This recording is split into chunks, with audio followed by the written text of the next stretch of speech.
খাগড়াছড়ির রাজপথে মারমা আর ত্রিপুরা জনগোষ্ঠীর হাজার হাজার নারী পুরুষ নাচছে আর স্লোগান দিচ্ছে দাড়িপাল্লার পক্ষে। বাংলাদেশের রাজনীতিতে এই দৃশ্যকে এতদিন অসম্ভব মনে করা হতো, কিন্তু ২০২৬ সালের নির্বাচনের আগে খাগড়াছড়িতে যা ঘটল তা রাষ্ট্রবিজ্ঞানীদের সমস্ত থিওরি ভুল প্রমাণ করে দিয়েছে। গতকাল রোববার রাজপথে দেখা গেছে এক ঐতিহাসিক পট পরিবর্তন।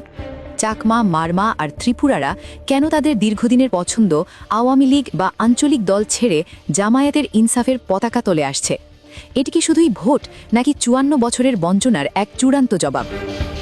সাধারণত পাহাড়ি রাজনীতি নিয়ন্ত্রণ করত আঞ্চলিক দলগুলো কিংবা আওয়ামী লীগ, কিন্তু খাগড়াছড়িতে যখন ত্রিপুরা ঐক্য ফেডারেশনের চন্দ্রীনাথ ত্রিপুরা আর মারমা ঐক্য ফেডারেশনের তাইথোয়াই মারমা জামায়াত প্রার্থী অ্যাডভোকেট ইয়াকুব আলী চৌধুরীর মঞ্চে দাঁড়িয়ে বক্তব্য দেন, তখন এটি আর নিছক নির্বাচনী সভা থাকে না, এটি হয়ে ওঠে এক সামাজিক চুক্তি।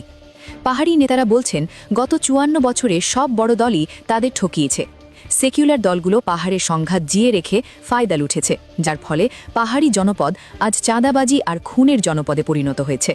ঠিক এই রাজনৈতিক শূন্যতায় জামায়াত তাদের কাছে গেছে কোনো ধর্মীয় বাণী নিয়ে নয়, বরং ইনসাফ ও নিরাপত্তার গ্যারান্টি নিয়ে। তারা পাহাড়িদের বোঝাতে পেরেছে, আমরা তোমাদের ধর্ম বদলাতে আসেনি, আমরা এসেছি তোমাদের ভাগ্য বদলাতে।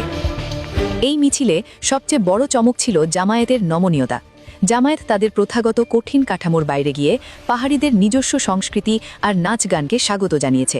একে বলা হচ্ছে কালচারাল অ্যাকোমোডেশন বা সাংস্কৃতিক আত্মীয়করণ।